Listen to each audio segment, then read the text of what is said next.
قافلة الهدى الدعوية. استدعيت يوم الأربعاء يمكن الساعة 1:30 أن أراه في اتصل بي استشاري القلب وقال لي إن عندي مريض وأنا أسوي له قسطرة توقف قلبه. جيته وجدتهم يدلكون قلبه والقلب متوقف وأنه على أدوية عظيمة وأنه يعني تعبان مرة. فنظرت له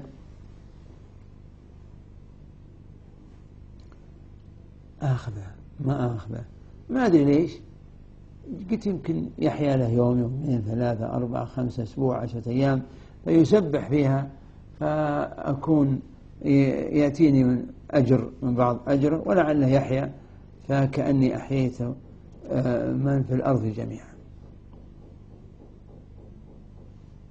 المهم أخذته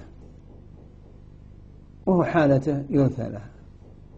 حطينا على الجهاز بدينا العملية.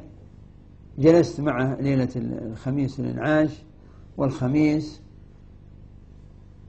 وليلة الجمعة وحالته جدا حرجة.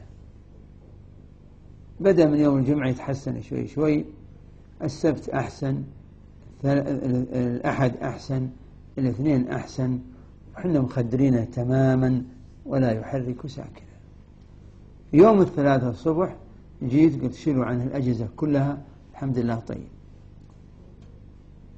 فذهبت للعمليات أعمل عمليتي الأولى ثم رجعت بمريضي الأول.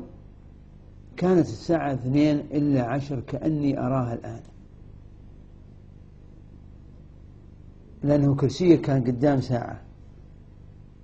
جيت لقيت الأخ اللي يريد أن أخصائي أو فني التنفس الصناعي يريد أن ينزع عن أجهزة التنفس، فوقفت بجانبه على يساره والفني على يمينه. نزع التنفس، انتظرت 10 دقائق لأن هدأ حاله وقلت له يا خال. قال نعم. قلت عليك 7 أيام قضى ما صليتها. قال يا ولدي ما علي شيء. قلت يا خال أنت مخدر تخدير تام، ما تحرك شيء. قال يا ولدي ما علي شيء، مو باليوم الثلاثاء الظهر. أنا فجئت، من اللي قال له الثلاثاء الظهر؟ قلت له الثلاثاء الظهر. قال ما علي ولا فرض كلها مصليها. قلت يا خال أنت مخدر. قال يا ولدي أنا قلت لك اليوم هو بالثلاثاء الظهر. قلت له. قال وأنا مسوي العملية الأربعاء.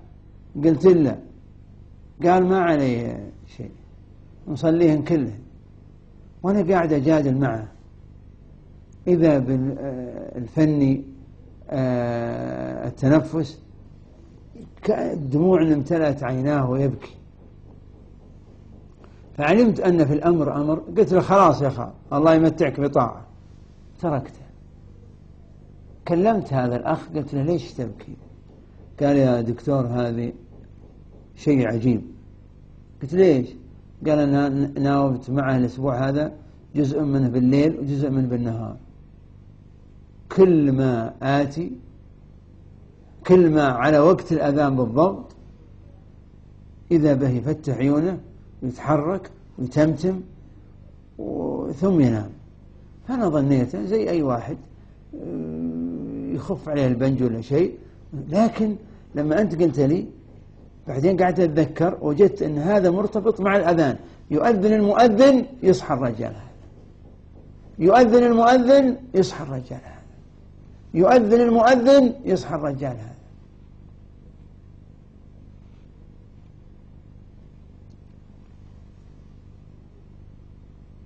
هذا الرجال. فسكت.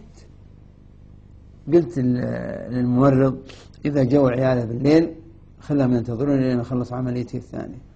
بعد ما خلصت عمليتي الثانية جيتهم قلت لهم أبوكم هذا صار من كذا وكذا وشو عليه؟ قالوا منذ أن عرفناه وله مكان واحد في المسجد على يمين المؤذن ما غيره إلا النادر، والنادر لا حكم له. أبونا هذا يختم في 3، أبونا هذا لا يعرف الغيبة ولا النميمة ولا الكذب، في ذكر دائم.